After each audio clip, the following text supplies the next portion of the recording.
¿Qué dijo Javier Milei en su discurso ante la Conferencia de Acción Política Conservadora organizado por Donald Trump?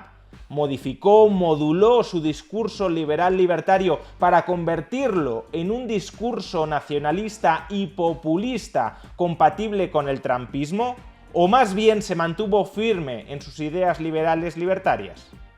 Veámoslo.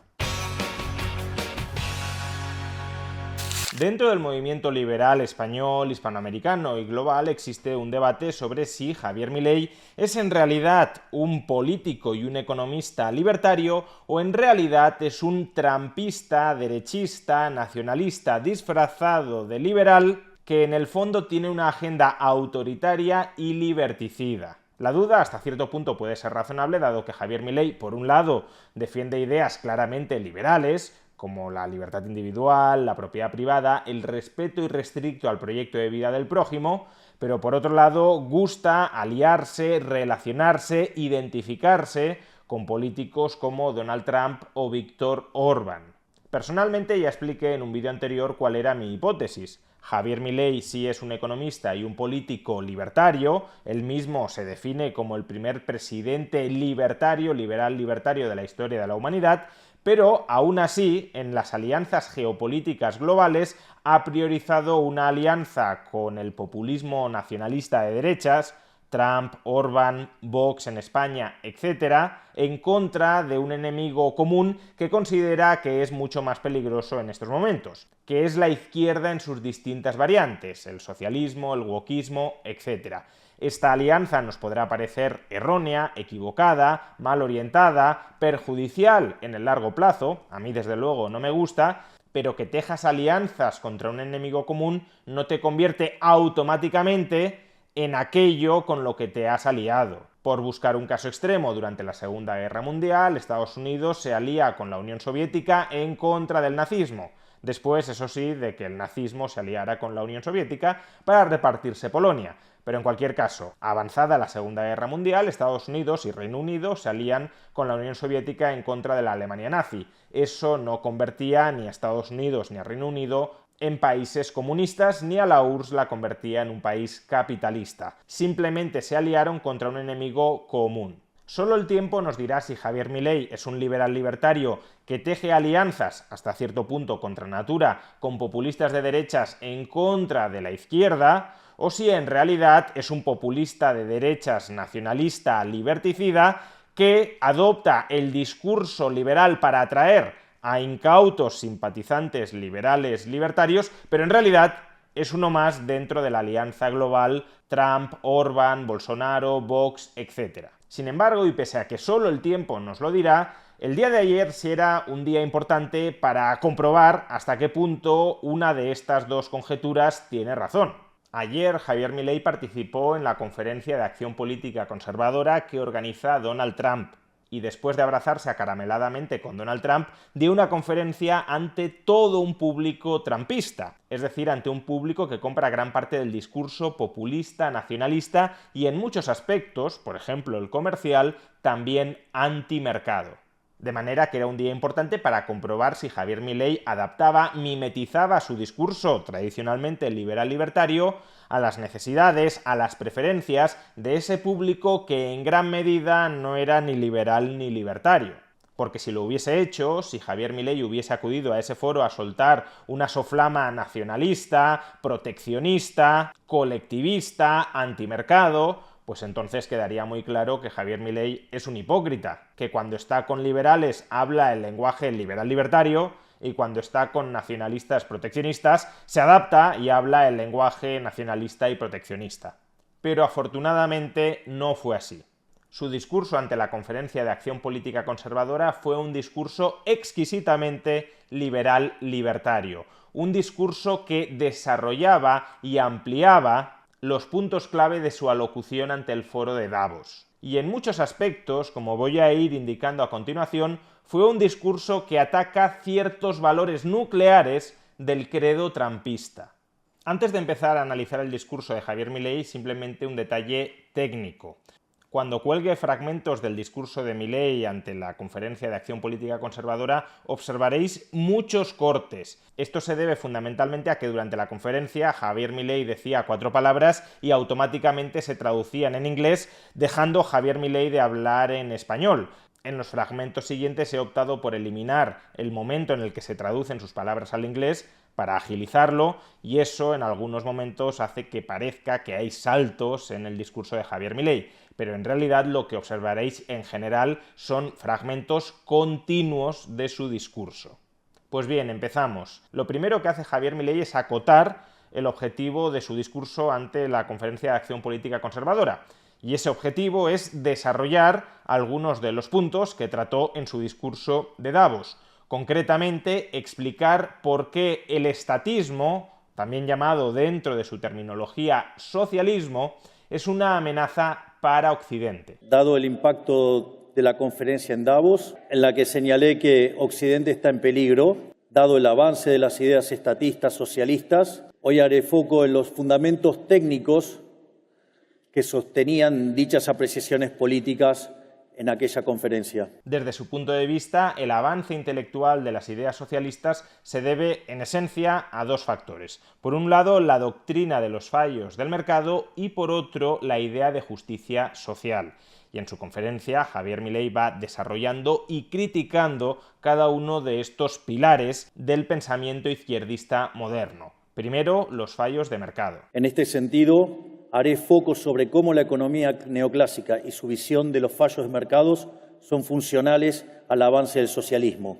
Y es ahí a donde aparecen las definiciones de fallos de mercado, que tienen distintos nombres. Una es las no convexidades, es decir, la existencia de rendimientos crecientes, o para decirlo más popularmente, estructuras de mercados concentrados y monopolios. Otros casos son las externalidades, los bienes públicos, la información asimétrica y el dilema de los prisioneros. Y en realidad, todas estas definiciones tan elegantes son todos elementos que habilitan la intervención del Estado y con ello el avance de los estatistas y los socialistas. ¿Y por qué Javier Milei rechaza la idea de fallos del mercado y, por tanto, la justificación del intervencionismo estatal que suele ir de la mano de esos fallos del mercado? Pues porque, según su punto de vista, si entendemos el mercado como un proceso de interacciones voluntarias entre agentes, entonces no hay cabida a los fallos de mercado. Entonces, lo primero que tenemos que entender, ¿qué es mercado? Tener una buena definición de qué es el mercado. En este sentido, el mercado es un proceso de cooperación social donde se intercambian derechos de propiedad voluntariamente. De hecho, dado que los intercambios son voluntarios, no es posible hablar de fallos de mercado, porque nadie estaría haciendo acciones autoflagelantes. Por lo tanto, cuando definimos bien mercado, todas las definiciones de intervención se derrumban. Como ya dije en mi comentario de su discurso de Davos, este argumento no me parece en absoluto persuasivo. Es verdad que muchos economistas abusan de la idea de fallos del mercado para justificar el intervencionismo estatal. Pero que todos los intercambios sean voluntarios no implica que no existan fallos del mercado. En algunos contextos, el marco institucional del mercado puede dificultar o encarecer que determinados intercambios que son mutuamente beneficiosos no lleguen a llevarse a cabo. No es que se produzcan intercambios mutuamente no beneficiosos, es que intercambios potencialmente beneficiosos ni siquiera se pueden ejecutar, por ejemplo, por la presencia de información asimétrica o de externalidades positivas no internalizadas. Y en otras ocasiones puede suceder que haya interacciones no beneficiosas entre agentes, pero que un agente no se pueda sustraer de esa interacción que no es beneficiosa. Sería el caso, por ejemplo, de las externalidades negativas, donde mi acción impone un daño a terceros que esos terceros no han consentido. Como digo, en lugar de negar la posible existencia de fallos de mercado en determinados ordenamientos institucionales del mercado, lo que deberíamos hacer son 2 cosas. Primero, plantearnos por qué mecanismos el propio mercado puede llegar a superar, a corregir, a subsanar esos problemas de coordinación que se dan en marcos institucionales de mercado, si lo queremos, menos desarrollados o inadecuadamente desarrollados. Y en segundo lugar, también plantearnos si las soluciones que promueven los estatistas, si el intervencionismo estatal realmente es capaz de solventar esos fallos del mercado sin generar otros fallos del Estado más graves que los fallos del mercado que pretende solventar. En cualquier caso, a lo largo de su reflexión sobre los fallos del mercado, Javier Milei aprovecha para exponer cuáles son las instituciones fundamentales del mercado. Y cuando reflexiona sobre las instituciones fundamentales del mercado, Javier Milei no solo da de lleno, no solo expone una lección muy valiosa, sino que expone una lección muy valiosa ante un público que no compra muchos de los puntos, gran parte del contenido de esa lección.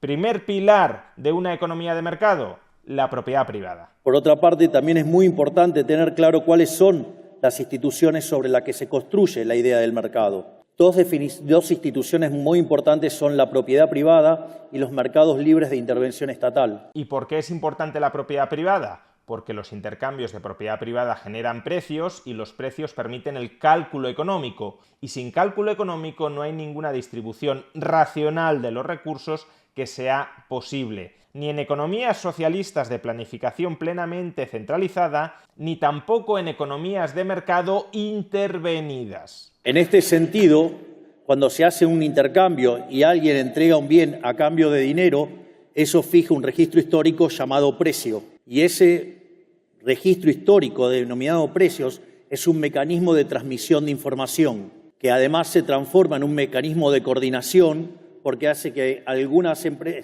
personas sean oferentes y otros sean demandantes. Y como no necesariamente la cantidad demandada coincide con la ofrecida, cuando la demanda es mayor que la oferta, los precios suben y en su caso contrario bajan. Es decir, hay un proceso de ajuste. En definitiva, la propiedad privada y los mercados libres determinan el funcionamiento del sistema de precios y eso es lo que permite hacer cálculo económico. Y esto muestra por qué el socialismo en ninguna de sus vertientes puede funcionar.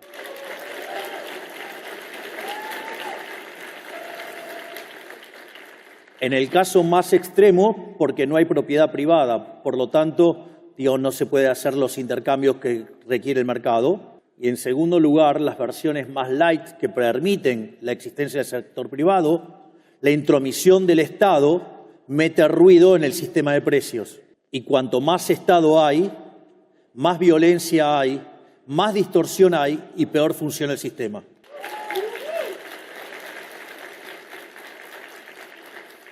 Una segunda institución fundamental del mercado es la libre competencia. Otra de las instituciones importantes para los mercados es lo que se llama la libre competencia, pero no en el sentido neoclásico de la competencia perfecta, sino en términos de libre entrada y salida. Y en tercer lugar, la división del trabajo y la cooperación social a través del libre comercio. Y las reflexiones sobre esta institución fundamental del mercado y en contra del socialismo me parecen muy valiosas ante un foro que, no lo olvidemos, ha comprado el discurso proteccionista y antilibrecambista de Donald Trump, hasta el punto de que recientemente ha anunciado muchos más aranceles si resulta finalmente elegido. Y por otra parte, hay dos instituciones también que son muy importantes, que son la división del trabajo y la cooperación social. La división del trabajo, quien mejor lo explicó fue Adam Smith. Una persona sola podía producir solamente 20 alfileres, pero si se partía en 15 la tarea, cada uno podía producir 5.000 alfileres. Es decir, 7.000. Estamos hablando de 75.000 alfileres. Pero ¿cuál es el problema? Si no hay demanda para 75.000 alfileres, no va a haber tanta división del trabajo. Y esto combinado con la idea de cooperación social terminan siendo absolutamente destructivos para las ideas socialistas. Una es, yo podría estar odiando a él, pero necesito que él compre mi producto, por lo tanto, inexorablemente lo tengo que tratar bien. Por eso, como decía Bastiat, donde entra el comercio no entran las balas, y promover el libre comercio es promover la paz.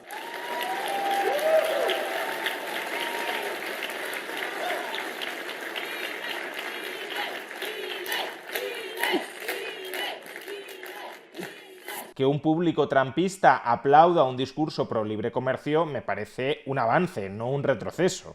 Que luego Trump impondrá igualmente aranceles, no me cabe ninguna duda, pero que en un foro trampista se escuchen ideas pro libre comercio es un avance, no un retroceso. Y además estas ideas pro libre comercio van de la mano de una crítica a la teoría de la explotación socialista y también a la idea de que la economía, el comercio, es un juego de suma cero. Que si uno gana, el otro pierde, y por tanto hay que evitar comerciar para ganar a costa del otro. Y al mismo tiempo, esta idea del mercado como proceso de cooperación social es una tremenda bomba en contra del socialismo, porque si los intercambios son libres, eso significa que las dos partes que intervienen en el intercambio ganan los dos. Por lo tanto, no hay lugar para la teoría de la explotación, no hay lugar para la plusvalía, no hay lugar para el marxismo y el socialismo.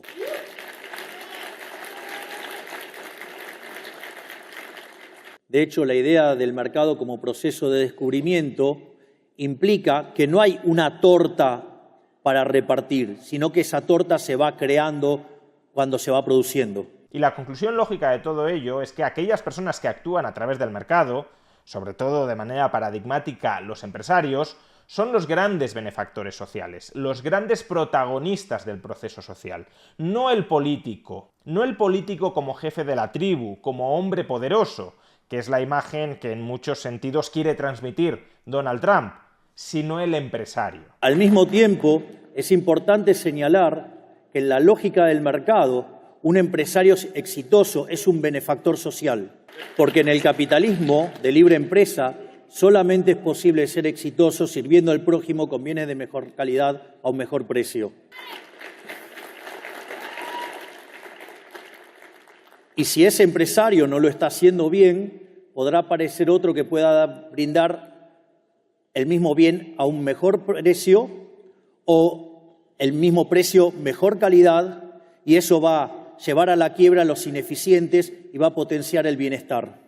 De hecho, démonos cuenta de qué ejemplo escoge Javier Milei para ilustrar por qué no está de acuerdo con la teoría neoclásica de los fallos de mercado y más concretamente con su análisis del monopolio. Como escucharemos a continuación, Javier Milei escoge un ejemplo de una compañía que fabrica celulares, teléfonos móviles y que poco a poco, como es más eficiente, va quedándose con todo el mercado. Es decir, una empresa que podría llamarse, por ejemplo, Huawei, a la que se acusa de monopolio y que con esa excusa se la hiperregula desde el Estado para machacarla. Sin embargo, esta presencia de rendimientos crecientes significa que hay estructuras concentradas, es decir, que hay monopolios. Entonces la pregunta es, si se generó tanto bienestar, ¿por qué la teoría neoclásica dice que los monopolios son malos si nos trajo tanto bienestar y tanta caída de la pobreza? Y en realidad, como diría Murray Newton Rothbard, el inventor del anarcocapitalismo, el problema es que el análisis neoclásico está mal. Supongamos que tengo 10 empresas compitiendo por hacer teléfonos celulares y una de ellas ahora descubre una técnica para hacer un teléfono de mejor calidad a un mejor precio. Naturalmente hay 9 empresas que van a quebrar. Sin embargo, ¿alguno de ustedes se quejarían por tener mejores teléfonos a un mejor precio? Por lo tanto, fuera la teoría neoclásica. Entonces, veamos dónde están esos errores de la teoría neoclásica. Y acto seguido, Milei les dice a los trumpistas que esto, que es lo que hizo Trump con Huawei, es consecuencia de un mal análisis económico. De hecho, esto me hace recordar un hermoso libro de un economista y pensador americano, Henry Hazlitt, que se llama La economía en una lección, que decía, la diferencia entre el buen economista y el mal economista es que el mal economista solamente mira el mercado en un periodo, mientras que el buen economista no solo mira todos los mercados y no solo el presente, sino también el futuro. Por lo tanto, esto estaría mostrando que el análisis tradicional del monopolio y por el cual se los regulan es parte de un mal análisis económico. A buen entendedor, pocas palabras bastan. Y una vez criticados los fallos del mercado, que es uno de los pilares sobre los que Javier Milei cree que se sustenta el izquierdismo moderno, pasa a atacar el otro pilar, la idea de justicia social. La otra gran amenaza por donde atacan los socialistas y el estatismo es básicamente la discusión entre eficiencia y distribución. donde ahí se señala al capitalismo como un sistema hiperindividualista y se lo compara frente al altruismo socialista con el dinero ajeno. Y esta aberración se lleva a cabo en nombre de la justicia social. De hecho, como dice el gran Jesús Huerta de Soto, la justicia social es violenta e injusta. O sea, no es ni justa, ni social, ni nada. Es una aberración.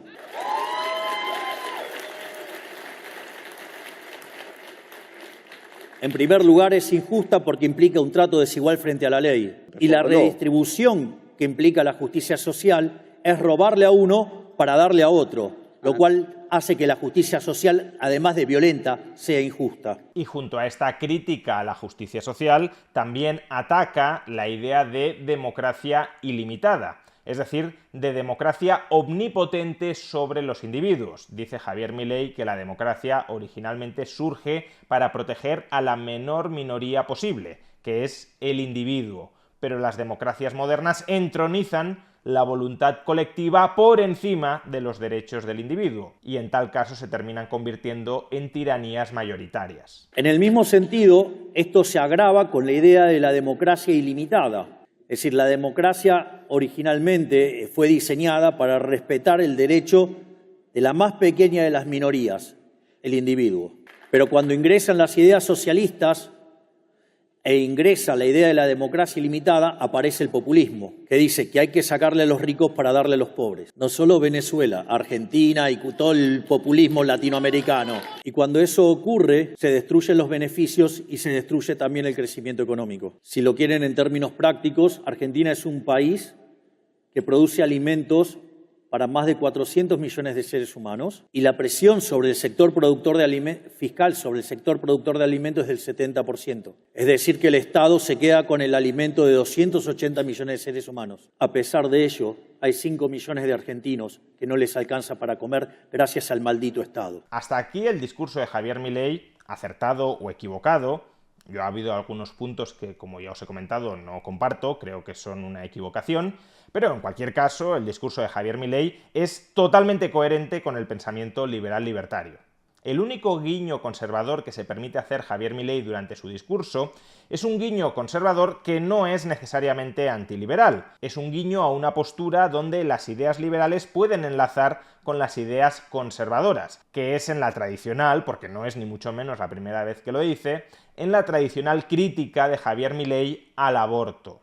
Cuidado, no estoy diciendo que un liberal deba ser antiaborto, lo que estoy diciendo es que un liberal no tiene por qué ser proaborto, que puede ser perfectamente antiaborto, dado que todo depende de una cuestión que va más allá del pensamiento liberal, que es la cuestión filosófica metaliberal de cuando un ser humano comienza a ser sujeto de derecho. Si un ser humano en su estado embrionario ya es sujeto de derecho, en la medida en que un liberal defiende el derecho a la vida y a la libertad, se tendrá que oponer a que ese ser humano en estado embrionario que ya es sujeto de derecho sea destruido, sea aniquilado, sea asesinado.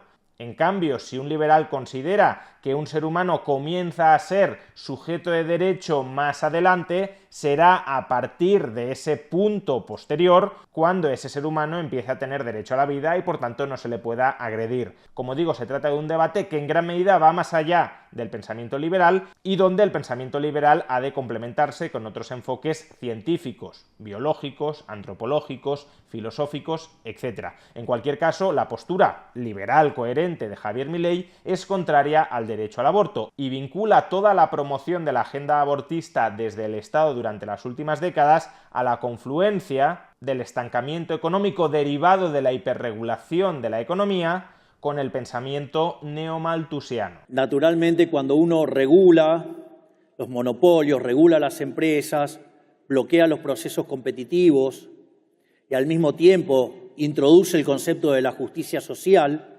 evidentemente eso conduce al estancamiento. Y ese estancamiento, dado el crecimiento de la población, lleva al empobrecimiento paulatino de ese país. ¿Y cómo corrigen esto? Lo corrigen con la agenda asesina del aborto. El caso de Malthus, con su tratado sobre la población y la ley de hierro de los salarios que promovía el control de la natalidad. O más cercano digamos, a fines de la década del 60, el Club de Roma, donde el Club de Roma decía que como el mundo se movía con energía de fósiles, predecían que en el año 2000 se iban a agotar esos recursos. Esa situación lo que iba a generar es que no hubiera alimento para todos y que nos íbamos a morir y que solamente quedaríamos 1.000 millones de personas en el planeta Tierra. Y en base a eso, hoy, habiéndose desclasificado los archivos de Nixon y de Kissinger, sabemos que propusieron esa agenda asesina del aborto. Pues estos fueron los puntos principales del discurso de Javier Milei ante la Conferencia de Acción Política Conservadora. Un discurso que terminó arengando al público a que luchara contra el socialismo y a que no se dejara arrebatar su libertad individual. Es decir, un discurso que terminó no con proclamas nacionalistas, xenófobas, populistas, sino con proclamas genuinamente liberales. El mensaje es el siguiente: no dejen avanzar el socialismo. No avalen la regulación, no avalen la idea de los fallos de mercado, no permitan el avance de la agenda asesina y no se dejen llevar por los cantos de sirena de la justicia social. Yo vengo de un país que compró todas esas ideas estúpidas y de ser un país de los más ricos del mundo, está en el lugar 140. Por lo tanto, no entreguen su libertad, peleen por su libertad. Porque si no pelean por la libertad, los van a llevar a la miseria. Por lo tanto, no cedan frente a la lucha por la libertad. Don't surrender in your fight for freedom. ¡Viva la libertad, carajo! Long live freedom, damn it! ¡Viva la libertad, carajo! Long live freedom, damn it! ¡Viva la libertad, carajo! Long live freedom, damn it! De hecho, después de escuchar este discurso, me da la impresión de que Javier Milei no solo pretende tejer una alianza geopolítica con la derecha populista en contra de la izquierda, sino que también tiene la esperanza, la expectativa, a mi juicio bastante ingenua, pero en todo caso tiene la esperanza, la expectativa de cambiar, de modificar, de alterar las bases ideológicas de esa derecha populista internacional. Es decir, que sueña con reemplazar su ideología nacionalista y en muchos sentidos antimercado por una ideología liberal libertaria.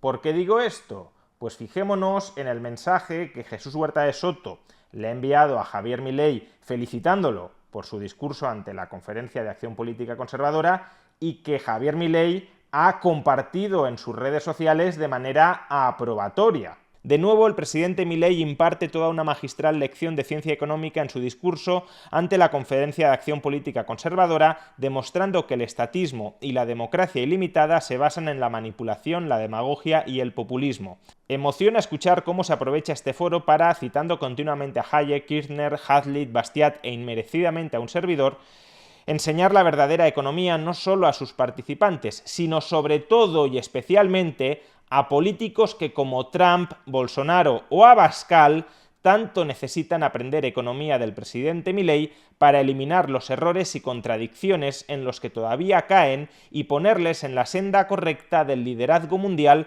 por el iniciado en pos de la lucha en contra de todo tipo de estatismo, de izquierdas y de derechas y la defensa íntegra, completa y sin concesión alguna de la libertad humana en todos los ámbitos. ¡Viva la libertad, carajo!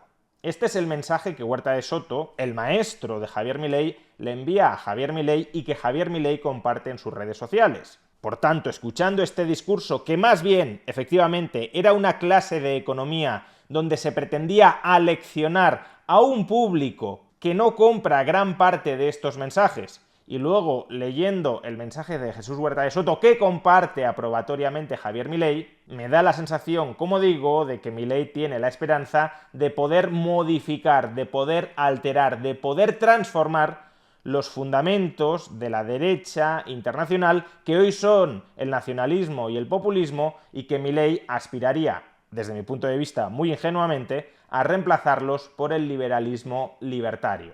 Pero muchos también dudábamos de que fuera a llegar a la presidencia de Argentina, y llegó. Así que ojalá también nos sorprenda a la hora de difundir globalmente las ideas libertarias.